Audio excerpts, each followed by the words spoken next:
لیجیے جناب، اس ناول کا آخری ایپیسوڈ بھی حاضر ہے، اور جو کہتے ہیں نا کہ برائی کا انجام ہمیشہ برا ہی ہوتا ہے، اس کہانی کا انجام بھی کچھ ایسا ہی ہے، جہاں برائی کرنے والوں کو قدرت ایک نشان عبرت بنا کر چھوڑتی ہے، وہیں سچی محبت کی جیت بھی ہوتی ہے۔ تو اس لیے میرے دوستو، محبتیں بانٹو اور دوسروں کو برداشت کرنا سیکھو، کیونکہ آپ کی ایک برداشت سے آپ کے کئی مسائل ختم ہو جاتے ہیں۔ اس ناول کو اپلوڈ کرنے میں مجھ سے بھی کافی ڈیلیڈ ہوئے ہیں، ان کے لیے آپ سب سے معذرت چاہتا ہوں، اور اگر آپ لوگوں کو یہ ناول پسند آیا ہے تو اس کو لائک اور کمنٹ میں ضرور بتائیے گا، اور اگر آپ کسی اور ناول کے لیے ریکویسٹ کرنا چاہتے ہیں تو اس کے لیے بھی آپ کمنٹ کر سکتے ہیں۔ میری نئے آنے والوں سے گزارش ہے کہ وہ لوگ میرے چینل کو سبسکرائب کر لیں تاکہ آپ کو ایسے ہی مزے کے ناولز مزید سننے کو ملیں۔ تو آئیے شروع کرتے ہیں اس آخری ایپیسوڈ کو۔ میر زوار نے اس دن اپنی ایک جھلک دکھانے کے بعد دوبارہ پلٹ کر اس روم کا رخ نہیں کیا تھا۔ اسے اسلام آباد میں رہتے ہوئے مہینہ ہونے آیا تھا، مگر اس کی سزا میں کوئی رعایت نہیں ملی تھی۔ تحریم کو اب میر زوار سے شادی کے فیصلے پر رہ کر پچھتاوا ہو رہا تھا۔ قید و تنہائی نے اسے نیم پاگل کر چھوڑا تھا۔ وہ اکیلے پن میں پاگلوں کی طرح گزرے روز شب یاد کرتی رہتی۔ آج کل وہ گھر والوں سے رابطہ کرنے کی ہر ممکن کوشش کر رہی تھی۔ بالآخر کئی دنوں کی محنت، سماجت اور لالچ دینے کے بعد ایک ملازمہ کو منانے میں وہ کامیاب ہو گئی، کیونکہ وہ میر کی پشتونی ملازمہ تھی اور اسے بھی تحریم کی بے بس حالت پر رحم آ گیا تھا۔ یہ ملازمہ ہی اسے کھانا دینے کی ڈیوٹی پر مامور تھی۔ تحریم کے کچن میں جانے پر میر زوار نے پابندی لگائی ہوئی تھی۔ وہ جلے پیر کی بلی کی طرح یہاں سے وہاں چکر کاٹ رہی تھی۔ کہیں وہ ملازمہ جھوٹ بول کر تو بھاگ نہیں گئی؟ اگر اس نے مجھے اپنا موبائل نہیں دیا تو میں یوں ہی گھٹ کر مر جاؤں گی، اور میر زوار کسی کو میری موت کی وجہ تک پہنچنے بھی نہیں دے گا۔ اور اگر ملازمہ سے پہلے وہ جلاد یہاں آ گیا اور اسے بھنک بھی پڑ گئی تو ڈیڈ سے رابطہ کرنے کا آخری وسیلہ بھی چھن جائے گا۔ تحریم نے پریشانی سے اپنے دل میں سوچا۔ انتظار کا ایک ایک لمحہ صدیوں پر محیط ہوا جا رہا تھا۔ تبھی وہ ملازمہ گھبرائی ہوئی سی ناک کر کے اندر چلی آئی۔ کہاں رہ گئی تھی رشیدہ تم؟ میر سائیں آ جاتے تو قیامت آ جاتی۔ کیا موبائل لائی ہو تم؟ چھوٹے میر سائیں آ جاتے تو مجھے ان کے سامنے آ کر مرنا تھا کیا؟ میں فوراً چھپ جاتی۔ رشیدہ نے عقل مندی کا مظاہرہ کرنے کی پوری کوشش کرتے ہوئے پلو میں سے چھپا فون اس کی طرف بڑھایا۔ تحریم نے اس کی باتوں پر توجہ دیے بغیر فون جھپٹ لیا۔ اس کی کپکپاتی انگلیاں پھرتی سے نمبر پریس کر رہی تھی۔ نمبر پریس کرتے ہوئے اس کے دل و دماغ میں ایک خیال بجلی کی طرح کوندا اور اس نے مختوم شاہ کا نمبر ریموو کر دیا۔ اب وہ معظم شاہ کا نمبر پریس کر رہی تھی۔ اس نے والدین کو مطلع کرنے سے زیادہ معظم شاہ کو انوالو کرنا ضروری سمجھا۔ کوئی بعید نہیں تھی کہ رانیہ بھتیجے پر آنچ آنے ہی نہ دیتی اور شوہر کو بھی اس کی شکایت کا نوٹس لینے سے روک دیتی، مگر معظم شاہ کو مطلع کرنے کی صورت میں میر زوار کی کھنچائی کے چانسز یقینی تھے۔ دوسری جانب کال ریسیو کر لی گئی۔ ہیلو تائیاں سائیں، میں تحریم بات کر رہی ہوں۔ پلیز میری بات غور سے سنیے گا، کیونکہ بہت مشکل سے آپ کو کانٹیکٹ کرنے کا موقع ملا ہے۔ مجھے میر زوار نے یہاں قید کر لیا ہے اور میرے باہر جانے، کسی سے بات کرنے، یہاں تک کہ موبائل استعمال کرنے پر بھی پابندی لگا دی ہے۔ وہ مجھے اذیتیں پہنچا کر آپ سے بدلہ لے رہا ہے۔ پلیز تایا سائیں، مجھے یہاں سے نکالیں ورنہ یہ مجھے مار دے گا۔ وہ خوف کے پاس جلدی روانی سے سب بولتی گئی۔ تحریم بیٹا، یہ کیا کہہ رہی ہو تم؟ معظم شاہ کو اس کی بات پر دھچکا لگا تھا۔ میں بالکل سچ کہہ رہی ہوں تایا سائیں، وہ مجھے دھوکے سے اسلام آباد لے آیا اور اب یہاں مجھے قید کر کے چلا گیا ہے۔ اس کی اتنی جرت! وہ ذلیل انسان اس حد تک گر گیا؟ میں ابھی اس کی عقل ٹھکانے لگاتا ہوں۔ وہ تم پر پابندیاں لگانے والا ہوتا کون ہے؟ معظم شاہ پوری توجہ سے سن رہے تھے۔ بات کے اختتام پر غصے سے ان کی کن پٹیوں کی رگیں تن گئی۔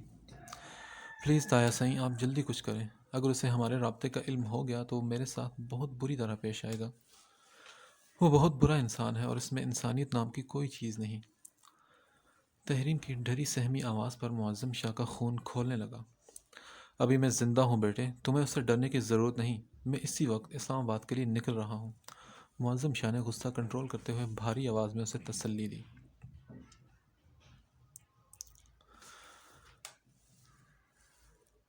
معظم شاہ کا ڈرائیور پچھلے 10 منٹ سے میر زوار پیلس کے باہر ہارن پر ہارن دے رہا تھا، مگر واچ مین کے کانوں پر جوں تک نہیں رینگ رہی تھی۔ وہ سی سی ٹی وی فوٹیج میں معظم شاہ کو دیکھنے کے بعد لا تعلق بنا کوارٹر میں بیٹھا رہا، کیونکہ اسے شاہ یا میر فیملی کے کسی بھی فرد کے لیے گیٹ کھولنے کی اجازت نہیں تھی۔ معظم شاہ کو شدید بے عزتی کا احساس ہوا، مگر معاملہ بھتیجی کا تھا، اس لیے بمشکل برداشت کرتے ہوئے وہ گاڑی سے اتر کر گیٹ تک آئے۔ واچ مین، دروازہ کھولو، ورنہ میں تمہارا ایسا حشر کرواؤں گا کہ نہ تمہارا شمار زندوں میں ہوگا نہ مردوں میں۔ معظم شاہ گرجدار آواز میں بولے۔ واچ مین نے ایک نظر پاس بیٹھے گارڈز کی طرف دیکھا، پھر کچھ سوچتے ہوئے گیٹ تک آیا۔ شاہ صاحب، ہمیں گیٹ کھولنے کا آرڈر نہیں ہے، بہتر ہوگا آپ میر سائیں سے فون پر بات کر لیں اور اجازت لے لیں۔ میں تمہارا منہ توڑ دوں گا، اور میں اس گھٹیا انسان سے اجازت لوں گا؟ آخری بار کہہ رہا ہوں کہ دروازہ کھولو۔ معظم شاہ نے آہنی دروازے پر زوردار ہاتھ مارا۔ واچ مین اور معظم شاہ کے درمیان بحث زور و شور سے جاری تھی۔ تحریم یہ منظر اپنے کمرے کی گلاس وال پر بے بسی سے ہاتھ جمائے دیکھ رہی تھی۔ اس کے نزدیک ہی صوفے پر میر زوار ٹانگ پر ٹانگ جمائے بیٹھا تھا۔ تحریم نے پلٹ کر اس کے سامنے زمین پر بیٹھ کر اس کے گھٹنوں پر ہاتھ رکھ دیے۔ میر زوار، مجھ پر رحم کریں پلیز، انہیں اندر آنے کی اجازت دے دیں۔ وہ مجھے میرے اپنوں کے لیے مت ترسائیں، میں وعدہ کرتی ہوں انہیں کچھ نہیں بتاؤں گی۔ وہ التجا کرتے ہوئے رو پڑی۔ معظم شاہ کو دیکھنے کے بعد وہ تڑپ سی گئی تھی۔ تحریم، تم پر کیسے اعتبار کروں؟ تم نے اب تک اپنی غلطیوں کا اعتراف نہیں کیا اور ابھی بھی جھوٹ بولنے سے باز نہیں آ رہی، جبکہ میں دیکھ چکا ہوں، سن چکا ہوں، تم اسے سب کچھ پہلے ہی بتا چکی ہو۔ وہ تمہیں میری قید سے آزاد کروانے آیا ہے۔ میر زوار نے تمسخرانہ کہتے ہوئے بھرا ہوا گلاس لبوں سے لگایا۔ مگر میں اعتراف تو کر چکی ہوں میر، میں نے جو کچھ کیا آپ کی بھلائی کے لیے کیا۔ میری انٹینشن نہیں تھی کہ میں آپ دونوں کے درمیان پرابلمز کریٹ کروں، بس آپ کو نینا کی شرارت سے آگاہ کرنا چاہتی تھی تاکہ وہ آپ کا مذاق نہ بنا سکے۔ اچھا، یہ بتاؤ کہ میری بہن کی زندگی میں زہر گھولتے وقت کیا انٹینشن تھی تمہاری؟ اسے کیوں زعیم شاہ کی نظر میں برا بنایا تم نے؟ اس نے میری بہن پر شک کیا، اسے بد کردار کہا، صرف تمہاری ان اوچھی حرکتوں کی وجہ سے۔ وہ بھی میری بہن پر، میری اروما پر، جس میں میری جان بستی ہے۔ تم نے اس کے کردار کو مشکوک کر دیا۔ تمہاری سزا تو موت سے کم ہرگز نہیں ہے تحریم۔ اگر تم میری پھپھو کی اولاد نہ ہوتی تو بغیر سوچے سمجھے تمہارے ہزاروں ٹکڑے کر دیتا۔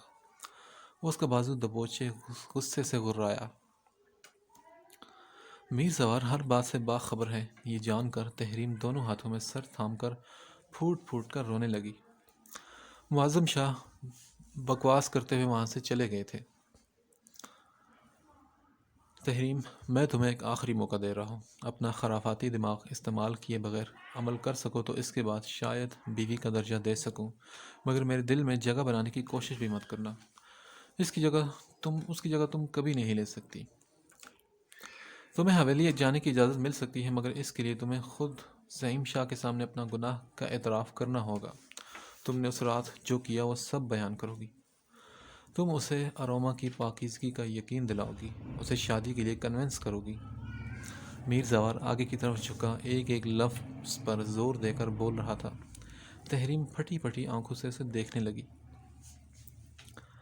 میر، میں اپنی ہی نظروں میں گر چکی ہوں، زعیم شاہ کے سامنے مجھے ذلیل مت کروائیں، وہ سب کو حقیقت بتا دے گا، پھر میری کیا اوقات رہ جائے گی؟ تم یہ کر سکتی ہو، تم یہ کر لو تو واپس آ جانا، ورنہ طلاق کے پیپرز تمہیں مل جائیں گے۔ میر زوار فیصلہ کن لفظوں میں کہہ کر وہاں سے اٹھ گیا۔ نہیں، آپ مجھے طلاق نہیں دیں گے، آپ جیسا کہیں گے میں ویسا ہی کروں گی، مگر پلیز طلاق کے بارے میں کبھی مت سوچیے گا۔ تحریم نے تڑپ کر حامی بھر لی تھی۔ میر زوار کے ہونٹوں کا فاتحانہ مسکراہٹ نے احاطہ کیا۔ اور سن لو، حویلی پہنچ کر پھپھو کو آپ بیتی بتانے سے گریز کرنا۔ معظم شاہ کو بھی اپنے طریقے سے سنبھالنا تمہاری ذمہ داری ہے۔ اس نے جاتے ہوئے سختی سے تاکید کی۔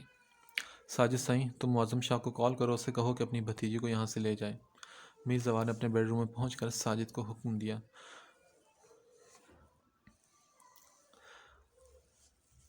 تحریم کو ملازمت سے زعیم شاہ کی رات کے روم میں آمد کی خبر ملی تو اس نے چپل پاؤں میں پہنتے ہوئے سر پٹ اس کے روم کی طرف دوڑ لگا دی۔ اس نے اد کھلے دروازے کے باہر کھڑے رہ کر کان لگائے۔ اندر موجود زعیم شاہ غصے میں کسی پر فون سے محو گفتگو تھا۔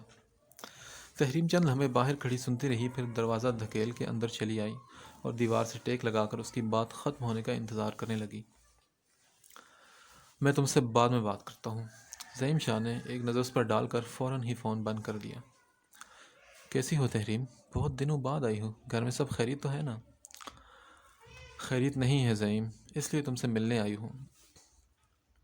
کیوں، ایسا کیا ہو گیا ہے؟ شاہ پلیز تم مجھے معاف کر دو، میں نے تمہارے اور اروما کے ساتھ بہت برا کیا۔ اس دن کی سزا اب اس کی سزا اب مجھے میر زوار کی صورت میں مل رہی ہے۔ پلیز تحریم رو مت اور کھل کر بتاؤ بات کیا ہے؟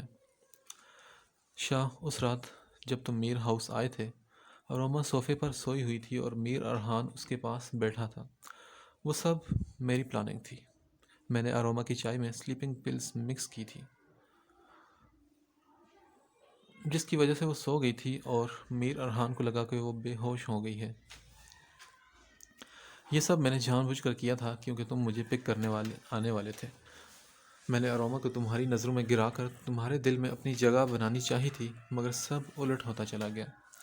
تم تو نہ جانے کس مٹی کے بنے ہو، اروما سے دور ہونے کے بعد بھی اسی کے رہے۔ میں نے تم دونوں کی خوشیوں کو آگ لگا دی، پھر بھی مجھے کچھ حاصل نہ ہوا۔ وہ بات کرتے ہوئے دیوار سے ٹیک لگائے بے تحاشا رو رہی تھی۔ زعیم شاہ کی زبان صدمے سے گنگ ہو گئی تھی۔ وہ پوری آنکھیں کھولے اسے سن رہا تھا۔ پھر اس کے بعد تمہاری طرف سے نا امید ہونے کے بعد میں نے میر زوار کے رشتے پر حامی بھر لی اور وہ میری زندگی میں آ گئے، مگر میں نے درد بانٹے تھے تو خوشیاں میرا نصیب کیسے بن جاتی؟ اروما نے میر زوار کو شادی سے پہلے ہی سب کچھ بتا دیا تھا۔ میر نے میری خوشیوں کو اروما کی خوشیوں سے مشروط کر دیا ہے۔ اب وہ بولتے بولتے سر جھکا گئی تھی۔ زعیم شاہ کا سکتہ ٹوٹا تو اس کی خاموشی میں چھپا طوفان بفر اٹھا۔ تحریم، میں نے تو سمجھا تھا کہ تم میری محبت میں جذباتی ہو گئی ہو۔ میرے مسلسل انکار نے تمہیں ٹھیس پہنچائی ہے، اس لیے تمہاری فضول حرکتوں کو بچپنا سمجھ کر بھلا دیا تھا، مگر تم نے تو میری اس سوچ کو غلط ثابت کر دیا۔ تم واقعی عورت ذات کے نام پر ایک بدنما داغ ہو۔ تم نے لڑکی ہونے کے باوجود ایک دوسری لڑکی کے کردار کو میری نظروں میں داغدار کر دیا۔ تمہیں ایک بار بھی اس پر ترس نہیں آیا، اور آج بھی تم میرے پاس اس کے لیے نہیں آئی ہو۔ اب بھی اس انکشاف کے پیچھے تمہاری غرض چھپی ہے۔ میر زوار تمہاری عقل ٹھکانے نہیں لگاتا تو شاید تم زندگی بھر یہ سچائی چھپائے رکھتی، میری اور اروما کی بے بسی سے حظ اٹھاتی۔ شاہ نے اسے شانوں سے پکڑ کر جھنجھوڑ ڈالا تھا۔ اسی وقت میرے کمرے سے دفع ہو جاؤ تحریم، ورنہ میں تمہیں شوٹ کر ڈالوں گا۔ شاہ تم جی بھر کر مجھ پر غصہ کرو، مجھے مارو، اپنے دل کی بھڑاس نکالو، زندگی بھر میری شکل مت دیکھنا، آخری دم تک مجھ سے نفرت کرنا، مگر خدا کے لیے اروما سے معافی مانگ لو، اس سے شادی کر لو شاہ۔ تحریم اس کے آگے اب گڑ گڑا رہی تھی۔ شاہ میری زندگی داؤ پر لگی ہے، اگر تم نے اروما سے شادی نہیں کی تو میر سائیں مجھے بھی اپنی زندگی سے نکال باہر کریں گے۔ میری خوشیوں کا دار و مدار تمہارے فیصلے پر ہے شاہ۔ تحریم، تم نے مجھے اس قابل چھوڑا ہی کہاں ہے کہ میں اس کا سامنا کر سکوں؟ میں اس شریف النفس لڑکی پر تہمتیں لگاتا رہا، اسے دھتکارتا رہا، وہ مجھے صفائیاں دیتی رہی اور میں نے اس کی ایک نہیں سنی۔ کس منہ سے اپنی کم عقلی، کم ظرفی کا اعتراف کروں؟ شاہ کی پیشانی عرق آلود ہو چکی تھی۔ وہ تھکے تھکے انداز میں بولا، شاہ تم پریشان مت ہو، میں تمہاری طرف سے اس کا دل صاف کروں گی۔ میں اسے بتاؤں گی کہ تمہارا کوئی قصور نہیں ہے، اصل قصوروار تو میں ہوں۔ میں جانتی ہوں وہ اتنی اچھی ہے کہ فوراً اپنا دل صاف کر لے گی، وہ ہماری طرح کٹھور نہیں ہے شاہ۔ ہاں وہ بہت اچھی ہے، مگر تم تو بہت بری ہو نا، تم تو برائی کی انتہا پر ہو تحریم۔ تم نے وہ کام کر دیا جو کوئی اچھی لڑکی خواب میں بھی کرنے کا نہیں سوچے گی۔ اب تم یہاں سے چلی جاؤ، مجھے تمہاری خدمات کی ضرورت نہیں ہے، مجھے جو کرنا ہے میں خود اپنی سمجھ سے کر لوں گا۔ شاہ نے بیزاری سے دونوں ہاتھ جوڑ کر اس سے جانے کی التجا کی۔ تحریم نے کچھ کہنے کے لیے بولنا چاہا مگر شاہ کی حالت کے پیش نظر ندامت کے آنسو آنکھوں میں لیے کمرے سے باہر نکل آئی۔ زعیم شاہ اس سے کتنا ہی بدگمان کیوں نہ سہی مگر اسے پورا یقین تھا کہ اس کے ٹوٹتے گھر کو بچانے کے لیے وہ اروما کو منانے کی کوششیں ضرور کرے گا۔ اروما ناشتے سے فارغ ہونے کے بعد کمرے میں چلی آئی تھی۔ LED آن کرنے کے بعد صوفے پر اطمینان سے بیٹھ کر وہ مارننگ شو دیکھنے والی تھی کہ تبھی موبائل پر واٹس ایپ الرٹ ہوا۔ وہ چونک کر اٹھی۔ موبائل فون بیڈ پر پڑا تھا۔ اس نے جھک کر موبائل اٹھایا اور اسکرین پر موجود نمبر دیکھ کر وہ دھنگ رہ گئی۔ زعیم شاہ کی طرف سے مارننگ وش کے ساتھ پیغام نے اس کی حیرت کو اشتعال میں بدل دیا تھا۔ سنو، حیران بعد میں ہو لینا، پہلے میرے بھیجے ہوئے فلاورز گیٹ سے ریسیو کر لو۔ اور اس میں موجود کارڈ پر نین کا نام درج ہے مگر اس پر لکھے الفاظ میرے دل کی آواز ہیں۔ زعیم شاہ کا میسج پڑھتے ہوئے اس کا دل بہت تیزی سے دھڑک رہا تھا۔ وہ موبائل پھینک کر فوراً ونڈو کی جانب لپکی۔ اس نے کرٹن سمیٹ کر شیشے کے باہر دیکھا جہاں زعیم شاہ کا ڈرائیور گارڈ کو بڑا سا خوبصورت فلاور بکیٹ تھمانے کے بعد واپس پشت پر کھڑی گاڑی کی طرف جا رہا تھا۔ اروما کی موہنی صورت غصے کی شدت سے لال بھبوکا ہو گئی۔ اس نے نفرت سے پلٹ کر بیڈ پر پڑے موبائل کی جانب دیکھا۔ سنو، معافی کا لفظ استعمال نہیں کروں گا کیونکہ یہ تلافی کے لیے بہت چھوٹا ہے، مگر درخواست ضرور کروں گا کہ جو کچھ بھی ہمارے درمیان ہوا اسے ایک بھیانک خواب سمجھ کر بھلا دو۔ زندگی بھر تمہارے اس احسان کو نہیں بھولوں گا۔ میں وعدہ کرتا ہوں کہ تمہیں دوبارہ شکایت کا موقع نہیں ملے گا۔ میں جانتا ہوں کہ میں نے تمہارے ساتھ بہت برا سلوک کیا ہے مگر میں بدگمان تھا۔ میری حماقت ہے کہ میں نے محبت تو کی مگر اس کا بھرم نہیں رکھ سکا۔ میں محبت کے تقاضے پورے نہ کر سکا۔ تم صرف ایک بار مل کر مجھے جسٹیفائی کرنے دو، پھر جو تمہارا فیصلہ ہوگا مجھے دل سے قبول ہوگا۔ ملازمہ نے فلاور بکٹ لا کر اسے تھمایا تو اس نے بکٹ پر چسپاں کارڈ کھول کر جلدی سے پڑھ ڈالا۔ زعیم شاہ کے لکھے ہوئے الفاظ اروما کو چابک کی طرح محسوس ہو رہے تھے۔ ایک بار پھر واٹس ایپ الرٹ پر اس نے موبائل اٹھایا۔ زعیم شاہ کے ندامت سے پر میسیجز کی بھرمار تھی۔ اس نے ٹاپ بار میں ٹائپنگ کو نظر انداز کرتے ہوئے پہلی فرصت میں شاہ کے نمبر کو بلاک کر دیا۔ وہ غم و غصے سے نڈھال بیڈ پر گرنے کے انداز سے بیٹھ گئی۔ زعیم شاہ کے اچانک بدلاؤ کے پس پردہ وہ کہانی بالکل صاف تھی۔ اس کی بدگمانی بلا وجہ ہی دور نہیں ہو گئی تھی بلکہ میر زوار نے کسی نہ کسی طرح تحریم کو سچائی بیان کرنے پر راضی کیا ہے۔ تحریم کی گاؤں پہنچنے کی خبر بھی اس کے علم میں تھی۔ وہ سر جھٹک کر اسکرین کی طرف متوجہ ہو گئی۔ وہ زعیم شاہ سے دوبارہ تعلقات استوار کرنے کے بارے میں سوچنا بھی نہیں چاہتی تھی۔ زعیم شاہ کی تیزی سے ٹائپ کرتی انگلیاں بلاک ہو جانے کے نشان پر ہی تھم گئی، لیکن اسے اروما کی طرف سے ایسے ہی سخت رد عمل کی امید تھی، اس لیے ناگواری کا احساس چھو کر بھی نہیں گزرا اسے۔ وہ موبائل کو سائیڈ پاکٹ میں ڈال کر عروش کو تلاش کرنے لگا کیونکہ اب اروما کو منانے کے لیے اس سے براہ راست بات کرنا ضروری ہو چکا تھا۔ پھر وہ برق رفتاری سے سیڑھیاں اتر کر نیچے آیا۔ عروش اسے کچن سے باہر نکل کر کوریڈور کے پچھلے حصے میں جاتی نظر آئی۔ وہ فوراً ان تک پہنچا، ان کا ہاتھ پکڑ کر حویلی کے پچھلے قدرے سنسان حصے میں لے آیا۔ شاہ، کیا ہو گیا بیٹے؟ کہاں گھسیٹے ہوئے لے کے جا رہے ہو مجھے؟ اور میں تمہاری رفتار سے نہیں چل سکتی، کچھ خیال کرو بیٹا۔ عروش اس اچانک افتاد پر پریشان ہو اٹھی۔ آپ سے بہت ضروری بات کرنی تھی اس لیے یہاں لایا ہوں۔ اب غور سے میری بات سنیں اور پلیز میری ہیلپ کریں۔ وہ ایک کمرے کا دروازہ بند کرتے ہوئے اندر لے آئے اور صوفے پر بٹھا کر ان کے برابر ہی بیٹھ گئے۔ ایسی بھی کون سی اہم بات ہے جو اتنی رازداری برت رہے ہو؟ بات تو ہم میرے یا تمہارے روم میں بھی کر سکتے تھے۔ خیر بتاؤ کیا بات ہے؟ راز کی ہی بات ہے اس لیے احتیاط برتنا ضروری تھی۔ آپ کو میرا ایک کام کرنا ہے۔ آپ میرے ساتھ کراچی چلیں گی، نگین خالہ کی فیملی کو کھانے پر انوائٹ کریں گی۔ اینی ہاؤ آپ کو اروما کو بھی لازمی بلانا ہے۔ زعیم شاہ کی انوکھی فرمائش پر عروش کا ماتھا ٹھنکا، مگر وہ نظر انداز کرتے ہوئے حیرانی سے بولی، مگر کیوں؟ ایسا کرنے سے کیا ہوگا؟ اور تمہیں یہ بے وقت دعوت کی کیوں سوجی ہے؟ کیونکہ مجھے اروما سے بات کرنی ہے۔ اس میں کون سی بڑی بات ہے؟ اس کے گھر چلے جاؤ، وہ تو گھر پہ ہی ہوتی ہے، آرام سے بات ہو جائے گی۔ نہیں، میں اس کے گھر نہیں جا سکتا۔ میں نے جو آپ سے کہا ہے آپ ویسا کریں، آپ کو اس دعوت کا انتظام کرنا ہے۔ مگر مجھے سمجھ نہیں آ رہا زعیم کہ اروما سے تمہیں ایسی کون سی ضروری بات کرنی ہے جس کی تم اتنے اتاولے ہوئے جا رہے ہو۔ اماں وہ کسی بات پر مجھ سے خفا ہو گئی ہے۔ میں نے اسے منانے کی بہت کوشش کی ہے مگر وہ کچھ سننے کے لیے تیار نہیں، اس لیے میں اس کے روبرو جا کر بات کرنا چاہتا ہوں۔ عروش لمحے بھر میں معاملے کی تہہ تک پہنچ گئی اور سر ہلا کر اٹھتے بولی، تم بے فکر ہو جا بیٹے، میں کچھ کرتی ہوں۔ اور یہ بتاؤ کہ کراچی کب چلنا ہے؟ ہم کل ہی نکلیں گے انشاءاللہ، اس نے مختصر سا جواب دیا۔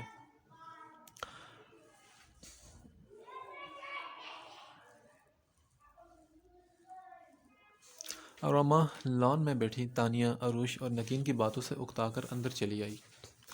تحریم بھی ان کے درمیان اپنی ہی سوچوں میں گم ہاں سے کام چلا رہی تھی۔ نینا کی اب تک ہاسپٹل سے واپسی نہیں ہوئی تھی۔ عروش کے بلاوے پر وہ لوگ شام سے ہی ان کے گھر آ گئے تھے۔ میر سبطین نے صاف معذرت کر لی تھی، جبکہ میر جازم نے آفس سے واپسی پر انہیں جوائن کرنے کی یقین دہانی کروائی تھی۔ اروما صوفے پر بیٹھ کر بیزاری سے چینل سرچنگ کرنے لگی۔ اس کا یہاں آنے کا ارادہ نہیں تھا مگر عروش کی ناراضگی کے خیال سے نگین اسے زبردستی لے آئی تھی۔ یہ بھی شکر تھا کہ زعیم شاہ اس وقت گھر پر موجود نہیں تھا۔ وہ ٹانگ پر ٹانگ رکھے ایک ہار چوڑی کے نیچے ٹکائے پروگرام دیکھنے میں مگن ہو گئی تھی۔ تبھی کچھ دیر گزرنے کے بعد اسے لیونگ روم میں مخصوص خوشبو محسوس ہوئی۔ اس نے گردن گھما کر دیکھا تو زعیم شاہ دھیمے قدم اٹھاتا اسی کی طرف آ رہا تھا۔ وہ فوراً سیدھی ہو کر بیٹھ گئی۔ کیسی ہو اروما؟ جواب میں اروما مکمل لا تعلقی اختیار کیے خاموش بیٹھی رہی، جیسے کچھ سنا ہی نہ ہو۔ میرے خیال سے تمہاری سماعتیں درست کام کر رہی ہیں، پھر جواب کیوں نہیں دے رہی؟ وہ دھیرے سے ہنستے ہوئے بولا، مگر اروما کی خاموشی ہنوز قائم رہی۔ دیکھو تمہاری ناراضگی جائز ہے مگر اتنی بیگانگی بھی صحیح نہیں ہے۔ بندہ سلام دعا تو کر سکتا ہے نا۔ شاہ کو اپنے ہی الفاظ اجنبی لگے مگر اسے بات کرنے کے لیے اکسانا بھی ضروری تھا۔ اروما ہاتھ میں پکڑا ریموٹ ٹیبل پر رکھ کر اٹھ کھڑی ہوئی۔ شاہ نے اس کا ارادہ بھانپ کر لپک کر اس کی کلائی تھامی۔ رومی پلیز مجھے ایک موقع دو، ایک بار میری بات سن لو، پھر میں کبھی تمہارے راستے میں نہیں آؤں گا۔ کیا آپ نے مجھے وہ موقع دیا تھا شاہ؟ مجھ میں بھی اتنا ظرف نہیں ہے کہ میں آپ کو بھی ایک موقع دوں۔ وہ اس کی آنکھوں میں آنکھیں ڈال کر اعتماد سے بولی، دیکھو اروما، جو میری آنکھوں کو دکھایا گیا وہ ہرگز ایسا نہیں تھا کہ برداشت کیا جاتا۔ میری جگہ کوئی بھی مرد ہوتا تو وہ اسی طرح پاگل ہو جاتا۔ رومی تم ہوتی تو تم بھی یہی کرتی نا۔ اگر تم سمجھو تو میرا قصور نہیں ہے۔ کوئی بھی غیرت مند مرد یہ بات برداشت نہیں کر سکتا کہ جسے وہ اپنے دل میں بسائے ہو وہ رات کی تنہائی میں کسی اور کے اس حد تک نزدیک ہو۔ زعیم شاہ نے اسے سمجھانے کی کوشش کی، اور کوئی بھی غیرت مند مرد جسے دل میں بسائے ہو اس پر اعتبار تو کر سکتا ہے، اتنا تو سوچ ہی سکتا ہے کہ وہ اس حد تک نہیں گر سکتی۔ یہ میری نظر کا دھوکہ بھی تو ہو سکتا ہے۔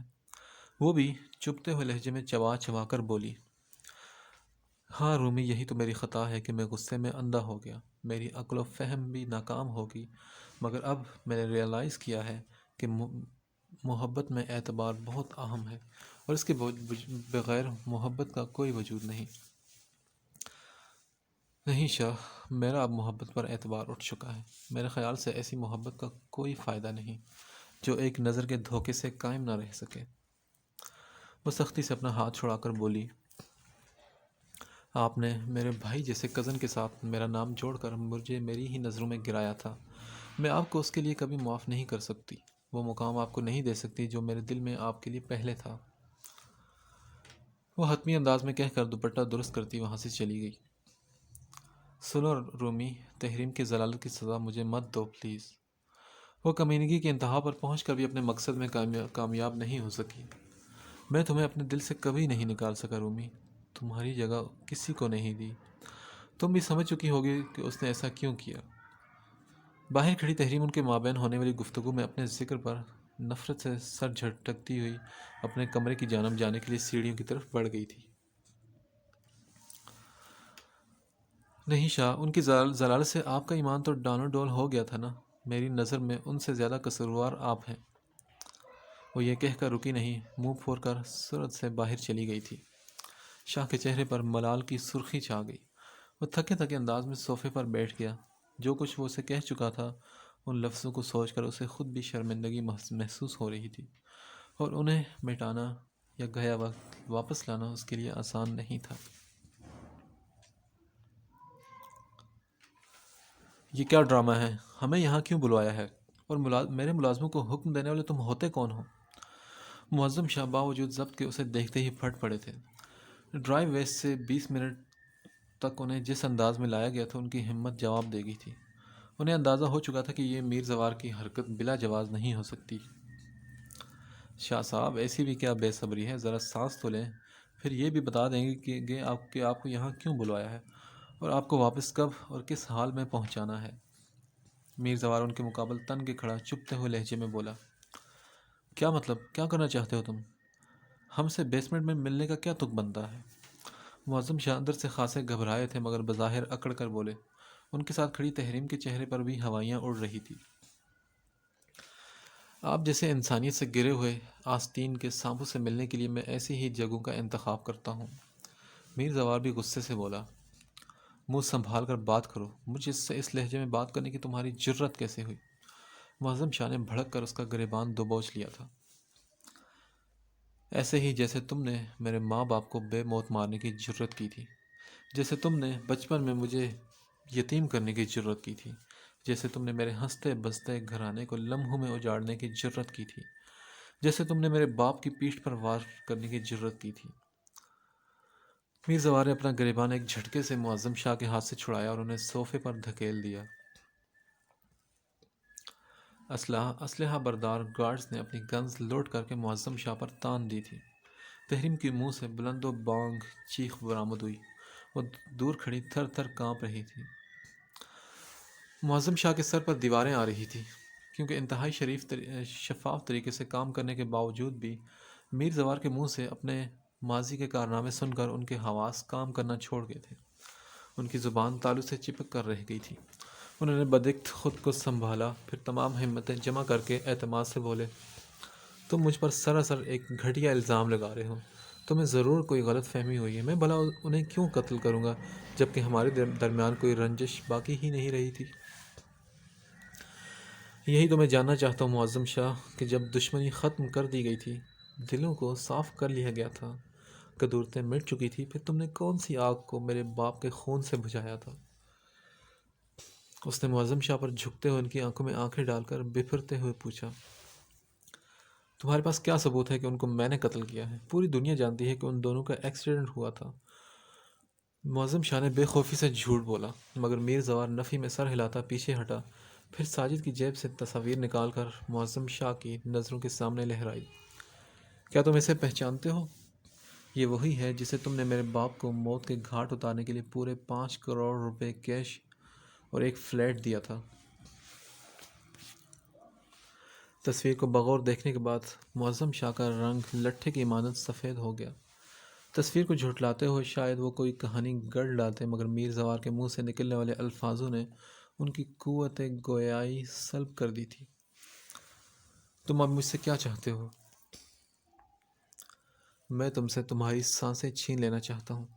میں تمہیں اتنی اذیت ناک موت دینا چاہتا ہوں معظم شاہ کہ میرے باپ کی بے چین روح کو سکون مل جائے۔ میر زوار، مجھے معاف کر دو۔ میں اپنے گناہ کا اعتراف کرتا ہوں۔ میں حسد کی آگ میں جل رہا تھا۔ اللہ کے انصاف اور اس کے جلال کو میں بھول گیا تھا۔ طاقت کے زوم میں خود کو خدا سمجھ بیٹھا تھا، مگر تم یہ غلطی مت کرو۔ میرا فیصلہ اللہ پر چھوڑ دو۔ وہ آن کی آن میں غرور و تکبر سے دور اس کی منتوں پر اتر آئے تھے۔ تمہیں معاف کر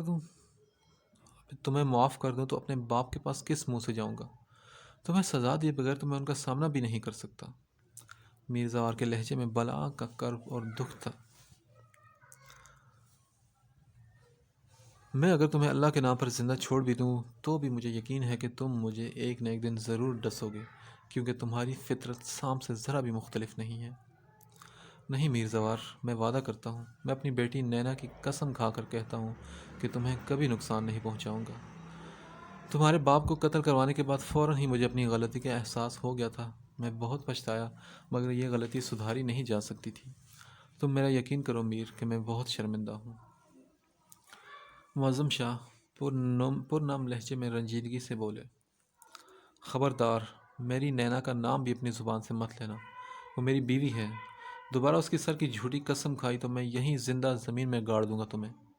ایک بار سام پر اعتبار کر لوں گا مگر تم پر نہیں کروں گا اب۔ وہ بلند آواز میں دہاڑا اور اس کے انکشاف پر معظم شاہ سمیت تحریم کے قدموں تلے سے زمین نکل گئی۔ یہ کیا بکواس کر رہے ہو تم؟ نینا تمہاری بیوی؟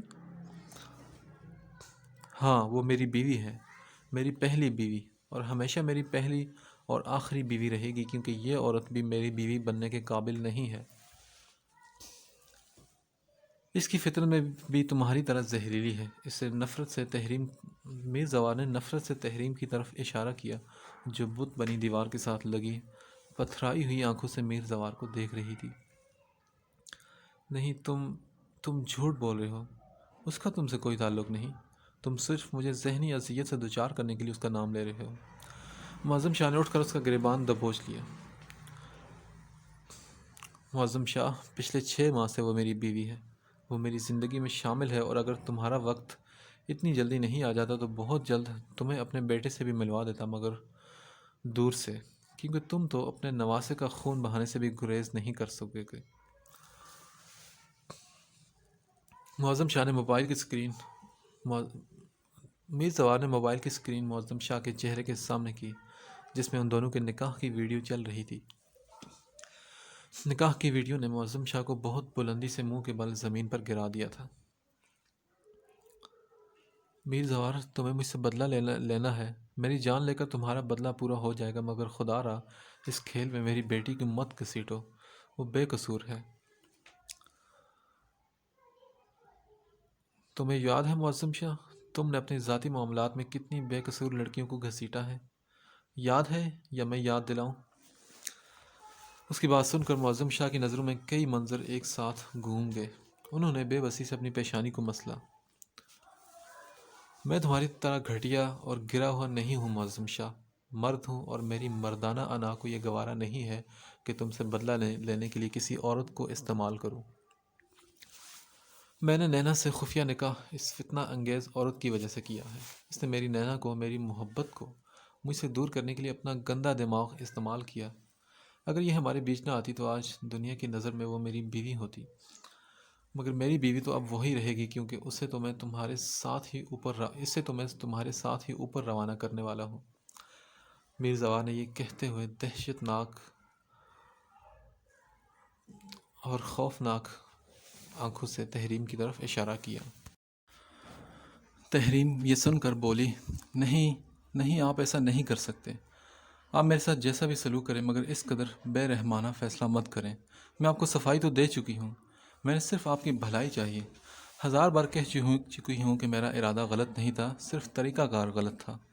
مجھے اپنی ہر غلطی پر بہت پچھتاوا ہے، اور اب میں انہیں کبھی بھی نہیں دہراؤں گی۔ بکواس بند کرو، تم سے زیادہ تمہاری نیت کو پہچانتا ہوں میں۔ میر زوار نے ہاتھ اٹھا کر نفرت سے کہا، تم دونوں نے میری زندگی میں زہر گھولنے کا کام ایک ساتھ برابر کیا ہے۔ ایک نے میرے ماں باپ مجھ سے چھین لیے تو ایک نے میری محبت چھینی۔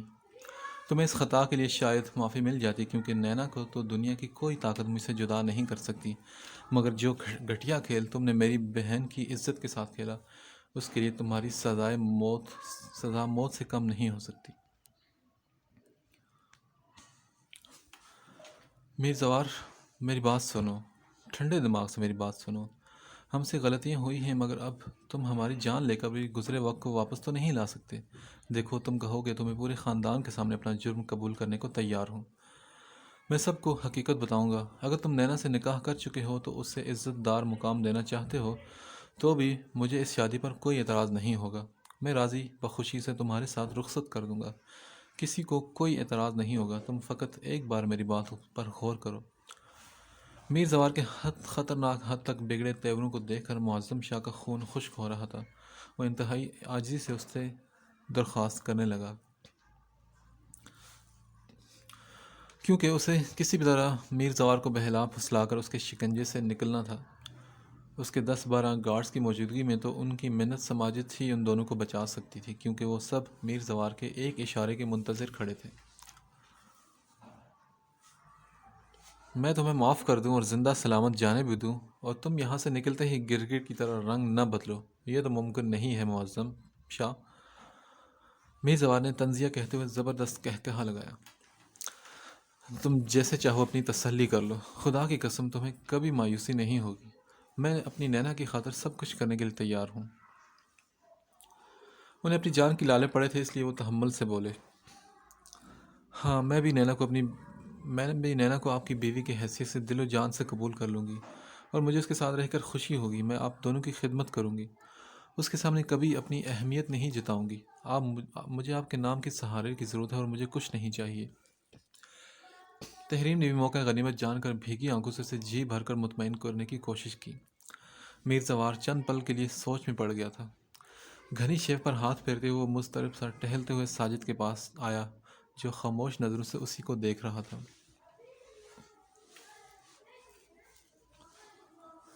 تم پر مجھے اعتبار تو مرتے دم تک نہیں ہوگا، پھر بھی چلو ایک موقع دیتا ہوں۔ تم جا سکتے ہو، مگر یہ بات ذہن نشین کر لو کہ اگر یہاں سے نکلنے کے بعد اپنا دماغ چلانے کی کوشش کی تو اس بار موت بھی تمہیں نہیں بچا سکے گی، اور تم گاؤں پہنچو گے اور اپنے گناہوں کا اعتراف کرو گے۔ نینا کی میرے ساتھ رخصتی ہونے تک تم میری شرطوں پر جیو گے۔ میر زوار نے معظم شاہ کے کالر کو تھپکتے ہوئے سنجیدگی سے کہا،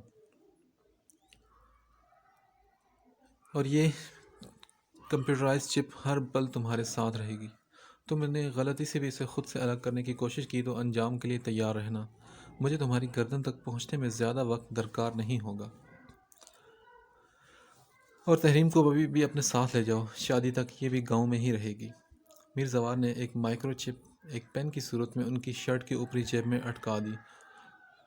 ساجد سائیں، ان دونوں کو واپس پہنچا دو۔ معظم شاہ اپنی جگہ منجمد کھڑے تھے، انہوں نے بمشکل اپنی جان چھوٹ جانے کا خود کو یقین دلایا، پھر ساجد کے اشارے پر اس کے پیچھے چل پڑے۔ گاڑی تک پہنچنے اور اس میں سوار ہونے تک ان کا دماغ اپنے طریقے سے کام کرنا شروع کر چکا تھا۔ انہیں اس علاقے کی حدود سے نکلنے کا انتظار تھا، اس کے بعد تو وہ میر زوار کی دھجیاں بکھیر دینے کا عزم رکھتے تھے۔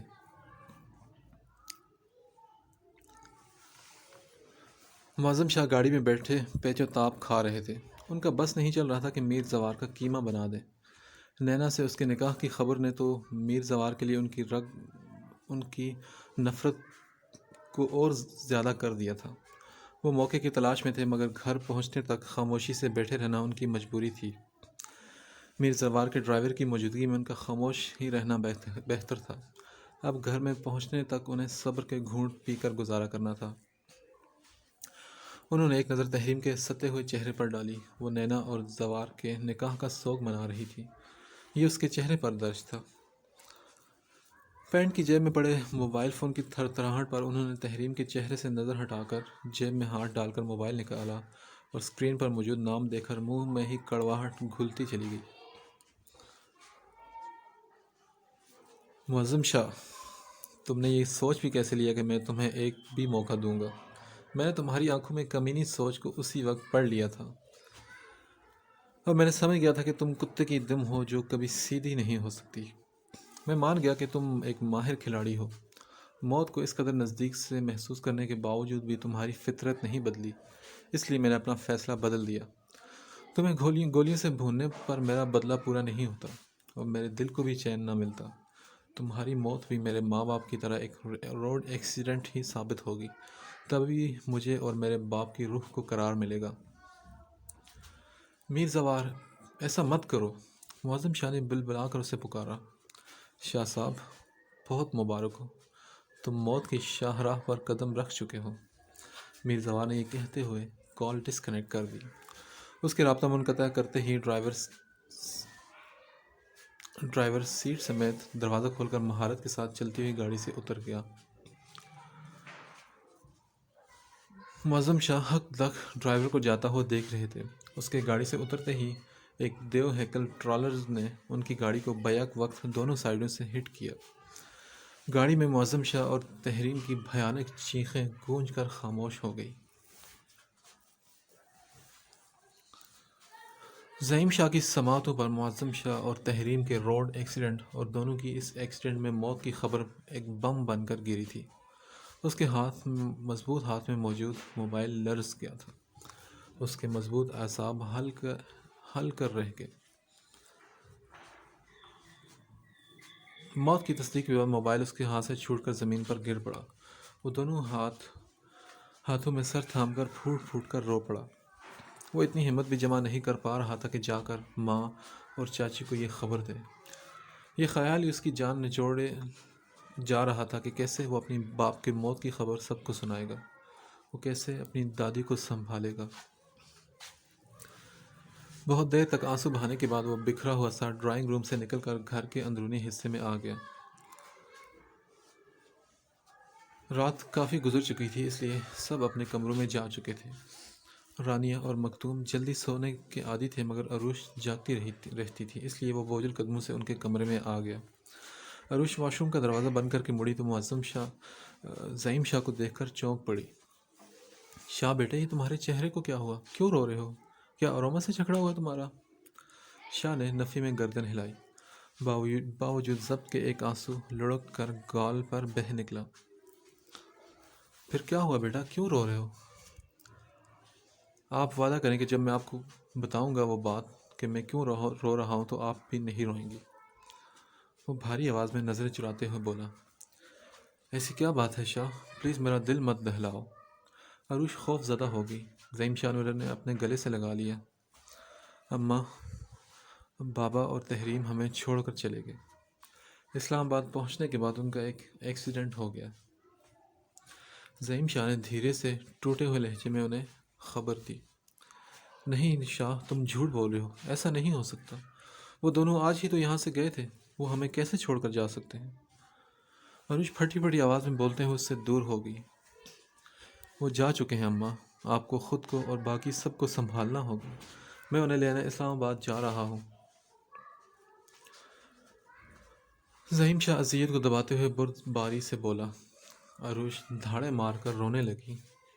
اماں، آپ اس طرح روئیں گی تو میں بھی بالکل ٹوٹ جاؤں گا۔ مجھے آپ کے ساتھ کی ضرورت ہے اماں، اس وقت میں بہت اکیلا پڑ گیا ہوں، کیونکہ پوری دنیا کے سامنے ڈھال بن کر مضبوطی سے کھڑا رہنے والا میرا باپ مجھے چھوڑ کر جا چکا ہے۔ وہ انتہائی کربناک لہجے میں بولتے ہوئے عروش کو سنبھال رہا تھا جو غش کھا کر اس کی باہوں میں جھول گئی تھی۔ حادثے کے بعد معظم شاہ کے علاوہ تحریم اور ان کے ڈرائیور کی موت کی بریکنگ نیوز بھی چلی تھی، مگر اس بھیانک حادثے میں تحریم معجزاتی طور پر بچ گئی تھی، مگر اس کی حالت بہت نازک تھی۔ رانیہ ایک پل کے لیے بھی اس سے دور جانے کے لیے تیار نہیں تھی۔ جیسے ہی انہیں ایکسیڈنٹ کی اطلاع ملی، وہ مکتوم شاہ کے منع کرنے کے باوجود زبردستی ان کے ساتھ آ گئی تھی۔ پھوپھو سائیں، اب آپ انکل کے ساتھ گاؤں چلے جائیں، آپ کا وہاں جانا بہت ضروری ہے۔ تحریم کی فکر مت کریں، اس کے پاس میں رہوں گا، انشاءاللہ اسے کچھ نہیں ہوگا۔ تدفین کے بعد آپ دوبارہ آ جائیے گا۔ میر زوار نے ان کو سمجھایا تو وہ سوالیہ نظروں سے اس کی طرف دیکھ کر بولی، اگر میرے جانے کے بعد وہ چلی گئی تو میں زندگی بھر پچھتاؤں گی بیٹا، میں اسے اس حال میں چھوڑ کر کہیں نہیں جاؤں گی۔ مکتوم، آپ چلے جائیں، آپ کے خاندان والوں کو آپ کی بہت ضرورت ہے، مگر میری طرف سے معذرت کر لیجیے گا۔ رانیہ نے بھیگے لہجے میں انہیں مخاطب کیا۔ حالانکہ وہ نہیں چاہتی تھی کہ مکتوم شاہ واپس جائیں، مگر معظم شاہ ان کے بھائی تھے۔ رانیہ کو احساس تھا کہ ان کی تدفین میں شرکت لازمی ہے۔ میں آپ سے کہہ رہا ہوں نا پھوپھو کہ آپ بھی ان کے ساتھ چلے جائیں اور کل دوبارہ آئیے گا۔ میر زوار نے اس بار قدر سختی سے کہا تو مکتوم شاہ نے تشکرانہ نگاہوں سے اس کی طرف دیکھا، اور پھر آہوں اور سسکیوں میں معظم شاہ کی تدفین کر دی گئی۔ رخسانہ بیگم، عروش اور نینا کا غم ایک ساتھ برابر تھا۔ تینوں نے اپنا سب سے مضبوط اور گہرا رشتہ کھو دیا تھا۔ گھر مہمانوں سے بھرا ہونے کے باوجود بھی ہر طرف یاسیت سی چھائی ہوئی تھی۔ بہت اصرار کرنے پر بھی نینا نے 2 نوالے بھی نہیں کھائے تھے۔ اروما اسے نیند کی ٹیبلٹ کھلا کر اس کی نیند میں چلے جانے کا اطمینان کر کے کمرے سے نکل آئی۔ وہ ستون سے ٹیک لگائے گہری سوچ میں کھڑی تھی، تبھی اس نے زعیم شاہ کو اندر جاتے دیکھا۔ وہ اپنے کمرے کی طرف جا رہا تھا۔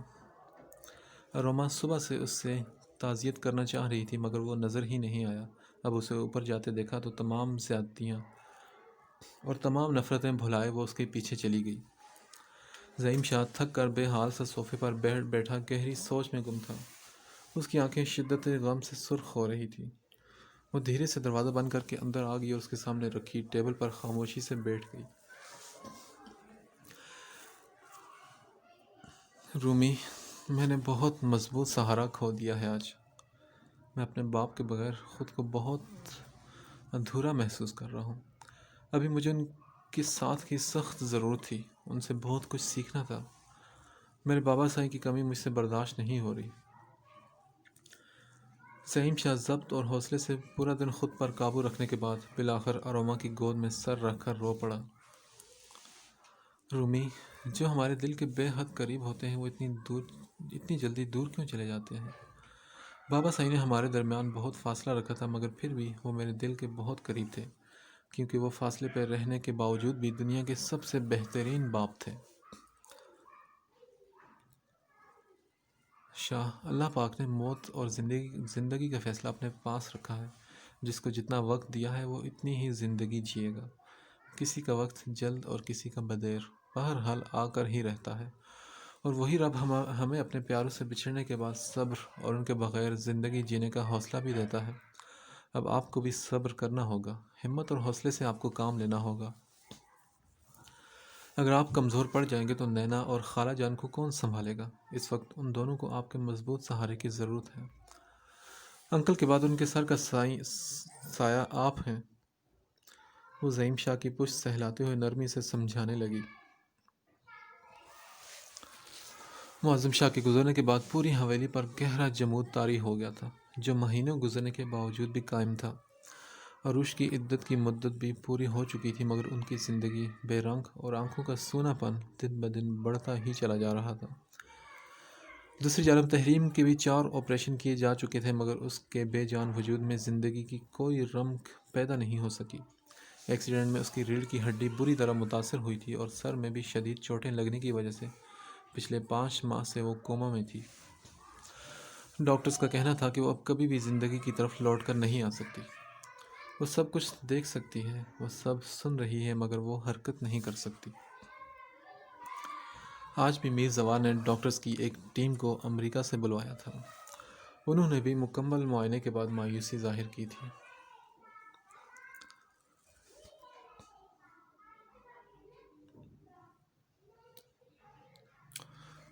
ہاسپٹل میں میر زوار نے اپنی پھوپھو سے کہا کہ پھوپھو سائیں، اب آپ گھر چلیں، آج رات نسیمہ تحریم کے پاس رکے گی، آپ گھر پر آرام کر لیجیے گا کیونکہ آپ کافی دن سے گھر نہیں گئے۔